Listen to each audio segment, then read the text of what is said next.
Hello everyone, this is me Kapil सिक्का। स्वागत है आपका स्टडी की एजुकेशन प्लेटफॉर्म में। आज इस वीडियो में हम चर्चा करने जा रहे हैं हाल ही में हुए एक ई कोर्ट इनिशिएटिव की। जैसे कि केरला की बात हम यहाँ करेंगे, पेपरलेस कोर्ट्स जो हैं वो केरला में स्टार्ट किए जा रहे हैं। तो कहा जा रहा है एक अनदर माइलस्टोन है। जैसे कि हम हमेशा बात करते हैं एक्सेसिबिलिटी ऑफ जस्टिस की, एक डीपीएसपी भी है कि जस्टिस जो है वो एक्सेसिबल होनी चाहिए, क्योंकि अगर जस्टिस एक्सेसिबल नहीं होगी तो जस्टिस डिनाई की इक्विवेलेंट होगी। एक्सेसिबल नहीं होगी तो लेट होगी, लेट होगी तो फिर जस्टिस डिनाई होगी। तो डिलेड इज डिनाइड वाला जो कॉन्सेप्ट है उसी को देखते हुए हमारी सरकार ने काफ़ी पहले एक मिशन मोड प्रोजेक्ट जो है वो स्टार्ट किया था। उस मिशन मोड प्रोजेक्ट में हमें ई कोर्ट्स को स्टैब्लिश करना था देश भर में। उसी का एक माइलस्टोन यहाँ पे केरला हाई कोर्ट ने स्टैब्लिश कर लिया है। केरला हाई कोर्ट ने अचीव कर लिया है। केरला हाई कोर्ट पहला कोर्ट बन गया है जो पेपरलेस फॉर्मेट में काम करेगा। लेकिन हाँ, इसमें एक क्राइसिस वाली बात भी है कि वहाँ के जो एडवोकेट्स हैं, जो क्लर्क हैं, उनको लग रहा है कि कहीं वो जॉबलेस ना हो जाए। सब कुछ अगर ऑनलाइन होने लगेगा, कि कोर्ट जो है वो पेपरलेस काम करेगा, तो लोग अपने केसेस खुद फाइल कर सकते हैं। जो वो फीस लोगों से लेते हैं, वो फीस में नो डाउट कम फीस में उनको काम करना पड़ेगा और लोगों तक जस्टिस का जो प्रोसेस है वो थोड़ा इजी और एक्सेसिबल हो जाएगा। तो जानेंगे इस वीडियो में एग्जैक्टली कि क्या ये फियर जो है ये सच है, क्या इस तरह की कोई क्राइसिस आएगी। अगर सच नहीं है तो केरला का जो हाई कोर्ट है पेपरलेस होकर काम कैसे करेगा। तो सब कुछ इस वीडियो में जानेंगे। साथ साथ ये भी देखेंगे कि ई कोर्ट का जो इनिशिएटिव है वो कौन सी मिनिस्ट्री चलाती है। आपको क्या करना है, आपको मुझे फॉलो करना है टेलीग्राम पे, यहाँ से पीडीएफ्स मिल जाएंगे। @कपिल सिक्का ट्विटर हैंडल पे फॉलो कर सकते हैं। तो 1 जनवरी की न्यूज़ थी, 1 जनवरी से इसको इनिशिएट किया गया था। ये एक प्राइड प्रोजेक्ट था केरला हाईकोर्ट का। वर्चुअल ऑफिस इसका नाम दिया गया। याद रखिएगा, केरला हाईकोर्ट ने वर्चुअल ऑफिस के नाम से इसको स्टार्ट किया है। यहाँ पे ई फाइलिंग की बात की जा रही है, पेपरलेस कोर्ट की बात की जा रही है और ई ऑफिस की बात की जा रही है। मतलब जो कोर्ट आज आप फिजिकली जाके विजिट करते हैं, जो सर्विसेज आप फिजिकली अवेल करते हैं, वो आप ई फॉर्मेट में ले पाएंगे। और सबसे बड़ी बात है, जो वकालतनामा हमें यहाँ पे फिजिकली सबमिट करना होता था, वो ई फाइलिंग के थ्रू हो जाएगा। इसका मतलब ये है कि कोर्ट जो है इलेक्ट्रॉनिक मोड में काम करेगा। लेकिन वो जो लॉयर्स का फियर था ना कि क्या उनकी भी जॉब्स चली जाएंगी, क्लर्क की भी जॉब चली जाएंगी, ऐसा बिल्कुल नहीं है। यहाँ पे ऑटोमेशन जो हम कह रहे हैं हो रहा है, या फिर जो हम इलेक्ट्रॉनिक फॉर्म की बात जो कह रहे हैं वो हो रहा है, लेकिन उसमें किसी की जॉब नहीं जा रही है। क्योंकि कोर्ट ने भी क्लैरिफाई कर दिया कि लॉयर्स को अभी भी 2 सेट फिजिकल कॉपीज़ जो हैं वो करनी पड़ेंगी जमा। ठीक है, यानी फिजिकली भी आपको अपने वकालतनामा को जमा करना पड़ेगा और साथ ही साथ आपको इलेक्ट्रॉनिकली भी उसको फाइल करना पड़ेगा। यानी आप कह सकते हैं कि अब वकीलों का काम बढ़ गया है कि फिजिकल फॉर्मेट में तो कॉपी जाएगी जाएगी, साथ साथ ई कॉपी भी कोर्ट की वेबसाइट पे, उस पोर्टल पे, डैशबोर्ड पे अपलोड की जाएगी। स्कैन कॉपी अपलोड होगी। और सिविल केसेस की बात करें, जो वैल्यूएशन है वो एग्जिस्टिंग प्रैक्टिसेस के साथ ही चलेगा। क्रिमिनल केसेस में इस तरह से चलेगा और सिविल प्रैक्टिसेस में या सिविल केसेस में जो एग्जिस्टिंग प्रैक्टिस है वैसे ही कोर्ट काम करेगा। अब यहाँ पे जो भी प्रेजेंटेशन की रिक्वायर्ड है, जहाँ पे भी इन पर्सन किसी पर्सन को आना ज़रूरी है, तो वहाँ पे फिजिकल कॉपी जो है ई फाइल्ड की भी चाहिए होगी। साथ साथ पिटीशन इन पर्सन जमा होगी। मतलब कई बार ऐसे केसेस होते हैं जहाँ पे पर्सन को अवेलेबल होना ज़रूरी है कोर्ट में, तो ऐसे केस में तो बिल्कुल फिजिकल फॉर्मेट में ही कोर्ट काम करेगा। ये फीचर्स और फैसिलिटीज़ जो हैं ये pride project of the court के चलते दिखाई गई। इसको एडवोकेट्स को समझाया गया। एडवोकेट का एक अपना डैशबोर्ड भी बना। मतलब इनफैक्ट अब तो एडवोकेट को काफ़ी बेनिफिट्स होने वाले हैं। पूरे डैशबोर्ड में उनको एक यूनिक आईडी मिल जाएगी, उसको लॉगिन कर पाएंगे। वो नंबर ऑफ केसेस देख पाएंगे कि कितने केसेस उस लॉयर ने रजिस्टर्ड हैं, कौन कब से उसकी प्रैक्टिस कमेंस हुई, अभी तक उसने कितने केसेस को लड़ा है, कितने केसेस उसके डिस्पोज ऑफ हो चुके हैं, कितने पेंडिंग जजमेंट्स हैं। तो इस तरह से कंप्लीटली सब कुछ लॉयर्स भी देख पाएंगे। साथ ही साथ ये भी दिखाएगा लॉयर ने कौन कौन से केस में किस कैपेसिटी में अपीयर किया था, मतलब क्या बन के वो अपीयर हुए थे।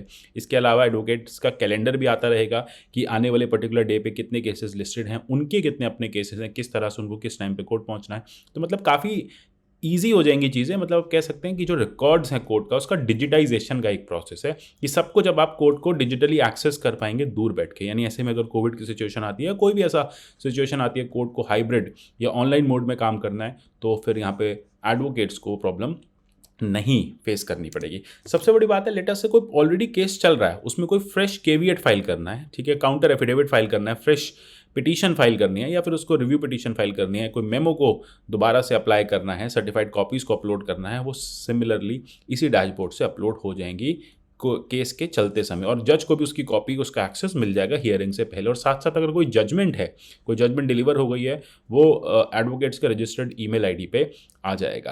अच्छा, सबसे बड़ी बात यह है कि यहाँ पे काफ़ी डिफिकल्टीज़ लंबे समय से देखी जा रही थी ई फाइलिंग सिस्टम को लेके, कि बहुत सारे आपको पैरामीटर्स को पूरा करना होता था, बहुत सारे स्टेप्स को पूरा करना होता था, तभी आप ई फाइलिंग कर पाते थे। तो इस प्राइड प्रोजेक्ट में उसको भी रिजॉल्व कर दिया गया। क्विक फाइलिंग प्रोसीजर जो है, फाइलिंग प्रोसीजर को स्टैब्लिश किया गया और कहा गया कि अब आप 4 स्टेप्स में ही अपने पूरे प्रोसीजर को पूरा कर सकते हैं। मतलब एडवोकेट्स का टाइम भी बचेगा, लिटिगेंट्स भी खुश रहेंगे और केसेस जो हैं वो जल्दी जल्दी फाइल होंगे।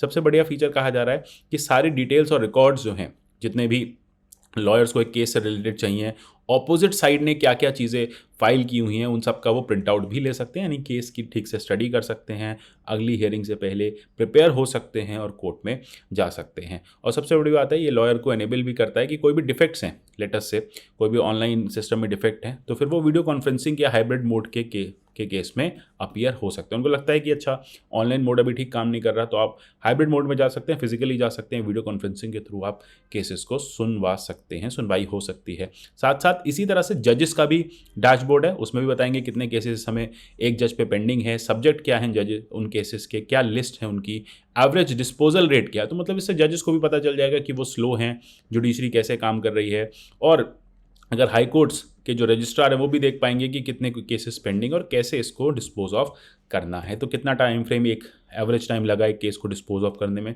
तो कहा जा रहा है कि ई कोर्ट से या इस ई फाइलिंग से स्पीडी जस्टिस का जो कॉन्सेप्ट है वो भी फुलफिल होगा, यानी एक मल्टी फेसेटेड ये कॉन्सेप्ट लेके आया गया है, जिससे डैशबोर्ड के जरिए एडवोकेट्स के भी बेनिफिट्स हैं और जजेस के भी, और मतलब ऑब्वियसली बात है लिटिगेंट्स के तो बेनिफिट्स हैं, क्योंकि जस्टिस अगर टाइमली डिलीवर होगी तो वही जस्टिस कॉन्स्टिट्यूशनल या फिर एक प्रॉपर जस्टिस मानी जाएगी। साथ साथ वर्क असेसमेंट हो पाएगा कि जज के अंडर जो स्टाफ काम कर रहा है उन पे कितना काम है, अभी कितने काम से कितना काम उनको दिया हुआ है, कौन सा काम पेंडिंग चल रहा है, कौन कौन से डॉक्यूमेंट जो है वो बेंच को चाहिए एक केस से पहले, ठीक है। तो ये सारी फैसिलिटीज़ यहाँ पे मिलेंगी ही मिलेंगी। अच्छा, इसके बाद साथ साथ आपने देखा कि जो प्रोजेक्ट के चलते पूरे स्टेट में अब इसको इम्प्लीमेंट किया गया। पहले ही ऑलरेडी हमने चीफ जस्टिस के ऑफिस में, जो chief justice of Kerala high court है उनके ऑफिस में एक ट्रायल केस के मतलब ट्रायल के फॉर्मेट में पायलट प्रोजेक्ट में पेपरलेस कोर्ट चला के देखा था, और जब सब कुछ ठीक रहा तो इसको फुल्ली ट्रांसफॉर्म कर दिया और पूरे कोर्ट को paperless smart digital court rooms में बदल दिया गया है।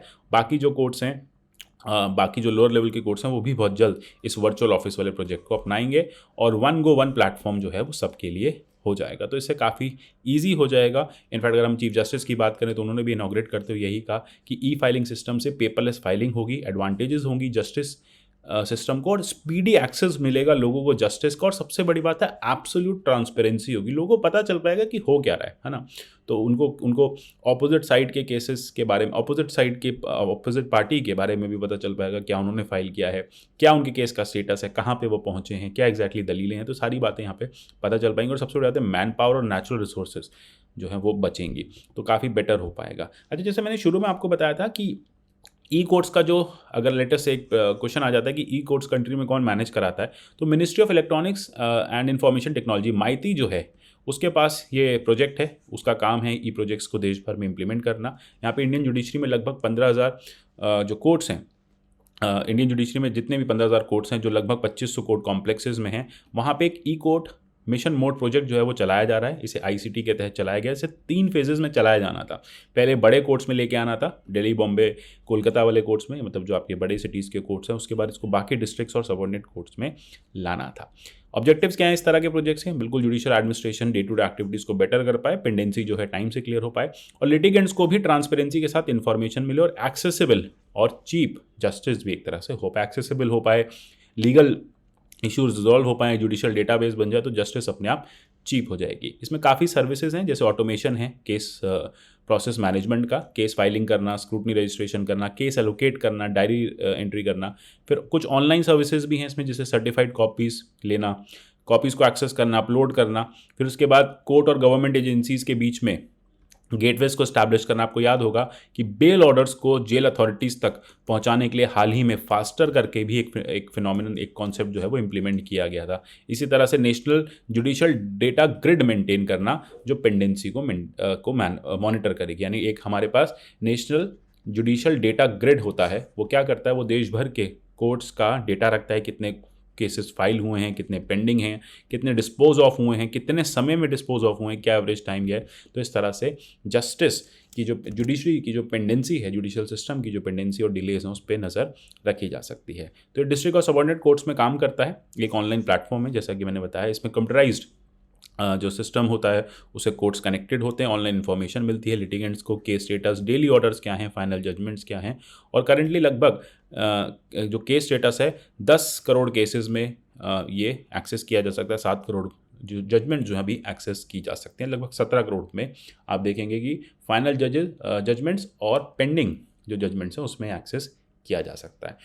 तो इस तरह के जो ऑब्वियस ही बात है, जो नए नए इन्वेंशंस हैं, जो नए नए इनकॉर्पोरेशंस हैं जस्टिस डिलीवरी को लेके, जितना हम ई जस्टिस की तरफ बढ़ेंगे उतना ही चीज़ें जो हैं बेहतर होंगी। हमने इनफैक्ट इस बार कोविड के टाइम में देखा कि कोर्ट्स जो हैं वो हाइब्रिड मोड में भी चल सकते हैं, क्योंकि ऑनलाइन सक्सेसफुली कोर्ट्स चले। आपने गुजरात हाई कोर्ट को देखा, उसने काफ़ी लंबे समय तक ऑनलाइन यूट्यूब पे अपने इंपॉर्टेंट केसेस को स्ट्रीम किया, लाइव स्ट्रीम किया।